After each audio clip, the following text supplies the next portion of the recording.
Ya Eva, bisa ceritakan apa saja yang kali ini disampaikan oleh Amin Rais dalam konferensi pers?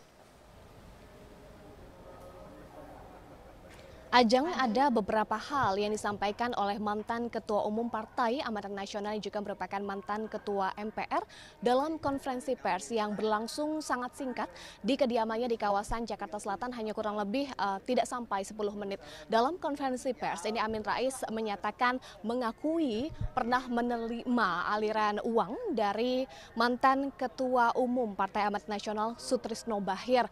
Tadi dalam konferensi persnya Amin Rais menyatakan bahwa uang yang ia terima dari Sutrisno Bachir ini dalam jangka waktu atau rentang waktu Januari hingga Agustus di tahun 2007 yang lalu. Namun ia menjelaskan bahwa uang yang diterima dari Sutrisno Bachir merupakan uang bantuan operasional untuk bantuan kegiatan keagamaan dan juga kegiatan sosial yang dilakukan oleh Amin Rais.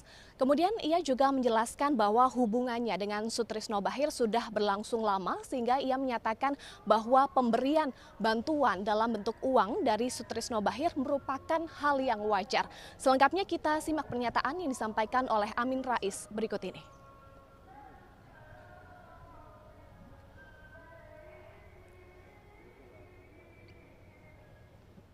Nah, Mas Tris adalah tokoh yang sangat baik dan dermawan yang sering membantu banyak pihak.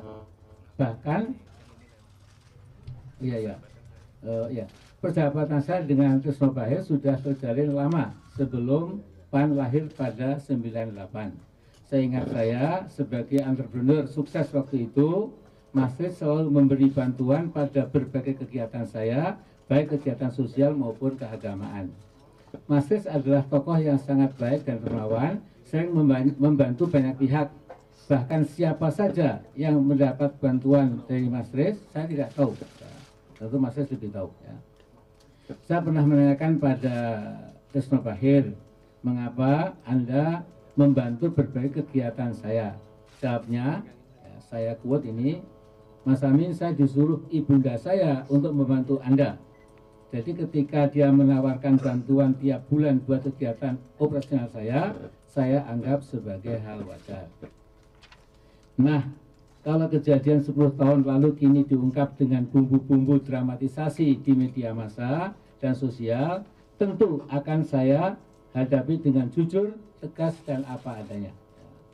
Di tahun 2007, saya sudah 3 tahun tidak lagi menjadi pejabat, waktu itu Ketua MPR.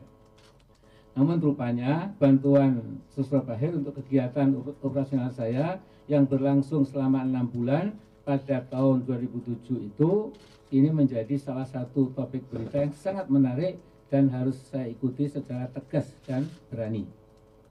Karena itu pada Senin mendatang saya akan berkunjung ke kantor KPK untuk menjelaskan duduk persoalannya. Menyatakan bahwa ia akan segera bertemu dengan Ketua KPK. Ya, Amin Rais akan bertemu dengan Ketua KPK. Ia sempat menyatakan hal ini, namun apakah pertemuan tersebut jadi digelar, Eva? Ya, Ajeng, tadi dalam konferensi persnya Amin Rais juga menyatakan bahwa ia akan segera mendatangi KPK untuk bertemu dengan Ketua KPK Agus Raharjo. Tepatnya pertemuan ini akan dilakukan pada Senin mendatang atau pada tanggal 5 Juni sebelum ia berangkat umroh pada tanggal 8 Juni. Amin akan menjelaskan kasus ini kepada pimpinan KPK terkait dengan penerimaan uang yang ia terima dari Sutrisno Bachir. Kemudian ia juga menyatakan akan mengungkap 2 nama tokoh penting yang diduga terlibat dalam kasus korupsi. Nah, sebelumnya nama Amin Rais ini disebut dalam persidangan pembacaan tuntutan mantan Menteri Kesehatan Siti Fadilah Supari tepatnya pada Rabu lalu, dan disebutkan oleh jaksa KPK bahwa Amin Rais menerima aliran dana sebesar 600 juta rupiah yang dibagi dalam 6 kali transfer atau pengiriman uang. Dan disebutkan juga dalam fakta persidangan yang terungkap dalam sidang mantan Menteri Kesehatan Siti Fadilah Supari bahwa Siti Fadilah Supari ini menyalahgunakan wewenangnya dengan menunjuk PT Indofarma sebagai penyedia barang dan jasa dalam kasus tersebut dan diduga ini menerima atau mengirimkan aliran dana ke Sutrisno Bachir Foundation. Ajeng, demikian kembali ke Anda di studio. Ya, Eva Wano, terima kasih atas laporan Anda. Pemerintah optimis pertumbuhan ekonomi Indonesia pada tahun ini ada di level 5,3% dengan asumsi makro lainnya bahwa harga komoditas minyak mentah ada di level $50 Amerika Serikat per barrel. Lantas, bagaimana pergerakan PDB Indonesia beberapa waktu yang lalu? Rekan Eliza Hasan akan menyampaikan informasinya untuk Anda. Eliza, silakan. Baik, terima kasih Kevin Egan. Pemirsa, sebelum kita memproyeksikan, tentunya kita akan mereview hasil pertumbuhan ekonomi Indonesia. Badan Pusat Statistik mencatat bahwa ekonomi Indonesia pada kuartal pertama tahun ini hanya tumbuh 5,01%. Surplusnya neraca dagang menjadi faktor pendorong ekonomi di kuartal pertama. Kita simak data pergerakan pertumbuhan ekonomi Indonesia per kuartalnya. Kita lihat di sini pertumbuhan ekonomi Indonesia triwulan 1 2015 dan triwulan 1 2017 year on year. Dari kuartal pertama 2015 kita tahu di pertumbuhan Indonesia berada di 4,71%, di kuartal kedua 4,67%, di kuartal ketiga tahun 2015 4,73%, dan di kuartal keempat 2015 meningkat menjadi 5,04%. Di kuartal pertama 2016 kita lihat di sini lebih tinggi dibandingkan di kuartal sebelumnya, harga sama yaitu 4,92% atau menurun dari kuartal keempat tahun 2015. Lalu di kuartal kedua 2016 5,19% meningkat dari kuartal sebelumnya dan kembali melemah atau menurun di kuartal ketiga di tahun 2016 yaitu 5,02%. Dan di kuartal keempat 2016 kembali melemah atau menurun 4,94%. Dan di kuartal pertama tahun ini atau tahun 2017 yaitu pertumbuhan ekonomi Indonesia sebesar 5,01%. Presiden Joko Widodo menargetkan ekonomi Indonesia tumbuh di level 6,1% pada 2018. Target yang tinggi dan menuntut Menteri Kabinet Kerja harus melakukan langkah yang konkret dan penajaman atau dengan penajaman program prioritas karena ekonomi nasional selalu tumbuh di bawah 6% sejak tahun 2013. Kita simak datanya. Ini dia pertumbuhan ekonomi Indonesia dari 2013 yaitu sebesar 5,78, lalu melemah di 2014 5,02% dan kembali turun lagi di 2015 menjadi 4,88%. Naik di 2016 5,02% dan estimasi di 2017 ini akan meningkat sebesar 5,3% dan di 2018 diestimasikan atau diharapkan juga akan pertumbuhan ekonomi Indonesia akan meningkat menjadi 6,1%. Ya, tidak hanya pemerintah saja yang memproyeksi bahwa pertumbuhan ekonomi cukup tinggi. Beberapa institusi lainnya juga memproyeksikan bahwa pertumbuhan ekonomi Indonesia pada tahun ini bisa mencapai 5,5%. Menurut mereka, tingkat pengangguran dan defisit neraca berjalan yang rendah serta terjaganya inflasi mengindikasikan ekonomi Indonesia mampu bertahan di tengah gejolak perekonomian dunia. Kita simak datanya. Ini dia proyeksi pertumbuhan ekonomi Indonesia di 2017 berdasarkan EDB. Ini proyeksi pertumbuhan ekonomi Indonesia sekitar 5,5%, lalu sama seperti EDB, Fitch Ratings juga mengatakan bahwa sebesar 5,5%. IMF mengatakan pertumbuhan Indonesia akan 5,3%, Bank Dunia 5,2%, Standard & Poor's 5,2%, sama seperti Bank Dunia, sama juga dengan Moody's yang mengatakan bahwa pertumbuhan ekonomi Indonesia di 2017 sebesar 5,2% dan target APBN 2017 ini adalah 5,1%. Demikian, Kevin Egan. Ya, terima kasih Eliza atas datanya. Pemerintah menyatakan bahwa perbaikan peringkat utang Indonesia dari S&P memberikan efek yang positif, terutama persepsi resiko investasi. Nah, apakah Anda memiliki data tersebut, Eliza? Iya, Egan, benar sekali di mana dinaikannya rating utang luar negeri oleh S&P memicu turunnya persepsi risiko investasi di pasar finansial domestik.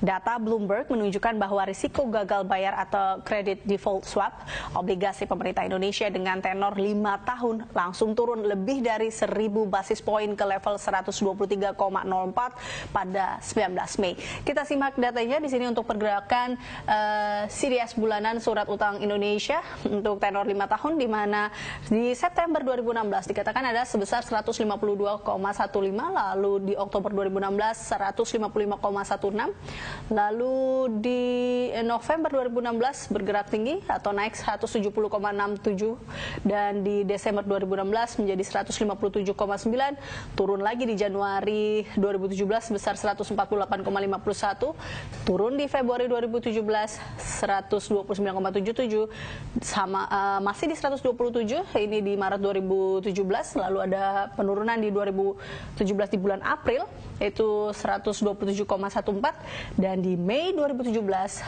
pergerakan CDS bulan surat utang Indonesia sekitar 124,84.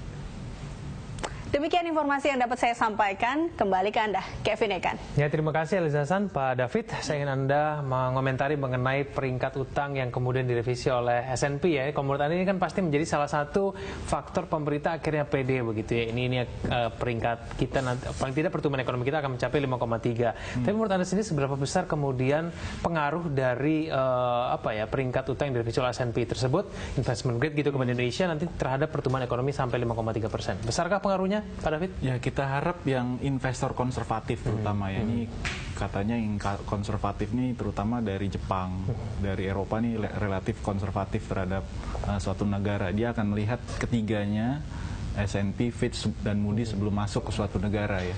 Terus kita harap juga perbankan internasional ya, karena bank itu juga untuk masuk ke suatu negara dia juga akan tunggu investment grade. Karena kalau dia sudah investment grade, risk weight atau alokasi kapital yang akan dia alokasikan untuk masuk memberikan kredit ke suatu negara itu akan lebih rendah. Jadi tidak terlalu banyak memakan modalnya. Nah, ini kan 3 lembaga udah nih ya, Pak, tidak ya? Kita udah statusnya udah oke nih. Jadi saya pikir itu tapi perlu waktu tentu ya. Kalau menurut penelitian IMF itu dari sisi misalnya suku bunga obligasi negara yang 10 tahun ya, itu kalau naik dari jang menjadi investment grade itu penurunan dari suku bunga pemerintah itu bisa antara 120 sampai 140 basis point. Tapi within the range of dalam range investment grade, kalau dia naik lagi nanti itu mungkin hanya 20 sampai 40 basis point. Itu satu. Yang kedua tadi dari perbankan, yang ketiga FDI yang kita inginkan. FDI ini biasanya perlu kajian dulu ya sebelum masuk, dan memang terakhir ini cukup baik, dan mereka akan lihat mungkin horizonnya lebih jangka menengah, jangka panjang, prospek kita seperti apa. Kita tahu dari sisi populasi, demografik dividen, dan juga penduduk muda ya, kelas menengah yang meningkat ini jadi satu daya tarik ya. Dan jualannya sekarang kita lebih mudah karena kita sudah investment grade ya. Kemarin kita jualannya agak sulit ya, marketing keluar sudah investment grade belum ya, agak sulit begitu. Dibalikin lagi nanti akhirnya. Tapi menurut Anda kemudian meskipun kita sudah mendapatkan investment grade, tapi paling tidak tindakan maupun kebijakan pemerintah untuk deregulasi begitu itu sudah cukup maksimal belum supaya kemudian menciptakan ekosistem yang ramah begitu buat investor? Yang sebenarnya kita inginkan itu sebenarnya implementasinya dulu. Terlalu banyak deregulasi, terlalu banyak paket juga kalau implementasinya lambat atau berbalik lagi menjadi kita deregulasi terus ada regulasi yang baru lagi. Nah, itu yang kita tidak inginkan ya. Jadi lebih ke kita bereskan dulu saja apa yang sudah kita janjikan. Ini kan sudah kita umumkan 14 paket kebijakan itu, bagaimana implementasinya. Nah tadi kan kita juga menyampaikan beberapa data lembaga internasional begitu ya, ada ADB 5,5, kemudian Fitch juga 5,5. Ini tampaknya lembaga-lembaga internasional itu juga optimis dengan pertumbuhan ekonomi Indonesia 5,5. Iya, saya pikir itu faktor demografik dividen jadi penting ya. Jadi penduduk muda yang bertumbuh, kelas menengah, dan kita harus mulai pelan-pelan sumber pertumbuhan ini beralih, jangan terus komoditas yang sifatnya siklikal ya. Nah, ketika sekarang komoditas lagi turun ya atau stagnan ya, kita mungkin harus cari sumber pertumbuhan lain. Nah, dari sini kita mungkin yang perlu kita dorong tuh manufaktur ya, manufaktur, sektor jasa ya.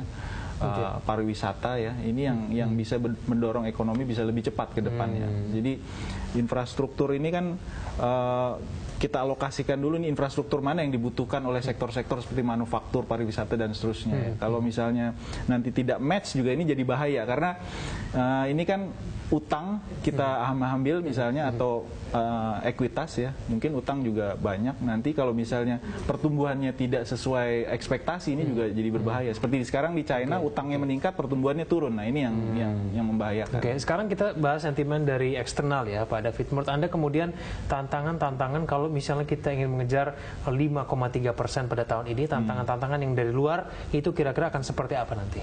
Yang pertama dikhawatirkan sebenarnya awal tahun ini kita khawatir gejolak yang bisa saja terjadi kembali di Eropa ya. Jadi tapi kita lihat trennya terakhir di Belanda pemilu Geert Wilders kalah ya, di Prancis Le Pen kalah ya. Jadi kita lihat kemungkinan gejolak ini kecil dari Eropa. Dan mungkin risiko di China juga kita lihat masih manageable ya. Jadi kelihatan mereka masih akan tumbuh di atas 6% tahun ini. Jadi artinya masih akan soft landing. Amerika juga kenaikan suku bunganya kelihatan juga lebih lambat ya dari perkiraan. Tadinya banyak yang memperkirakan naik 4-5 kali suku bunga Fed tahun ini. Kita memperkirakan mungkin hanya maksimum 3 kali. Mungkin yang rasional tahun ini hanya 2 kali kenaikan suku bunga Fed. Jadi ini juga masih memungkinkan aliran modal masuk ke emerging market termasuk ke Indonesia. Oke, tapi unsur ketidakpastian global itu paling tidak sudah berkurang belum kalau menurut Anda tahun ini? Ya, yang khawatir itu sebenarnya bukan masalah kerentanan atau vulnerability-nya ya. Vulnerability-nya kita lihat tadi sudah berkurang, tapi kemungkinan terjadinya shock kalau misalnya krisis di South China Sea ya. Ini yang kita khawatir satu. Kedua, krisis di semenanjung Korea. Ya, ini yang bisa saja tiba-tiba ada terjadi black swan meledak di sana. Nah ini yang kita khawatir ya. Tapi risiko-risiko lain saya lihat di Eropa, China maupun di Amerika sejauh ini cukup terkendali ya. Dan peran Indonesia paling tidak untuk mengurangi ketidakpastian tersebut menurut Anda seperti apa sekarang? Ya kalau kita perhatikan sih sebenarnya itu ya, kita jangan terlalu bergantung pada satu sektor ya. Coba kita lakukan diversifikasi ke sektor-sektor lain ya. Sektor tadi saya sudah sebut termasuk juga konstruksi, properti, infrastruktur ya. Infrastruktur yang benar-benar bisa dorong ekonomi kita ke depan ya. Baik, kita akan bahas kemudian segmen selanjutnya salah satu faktor yang kemudian membuat Menkeu kita yakin bahwa perkirakan harga minyak akan mencapai $50 per barrel. Seperti apa kemudian itu pengaruh terhadap Indonesia? Kita bahas itu segmen selanjutnya, pemirsa Ekonomi akan segera kembali.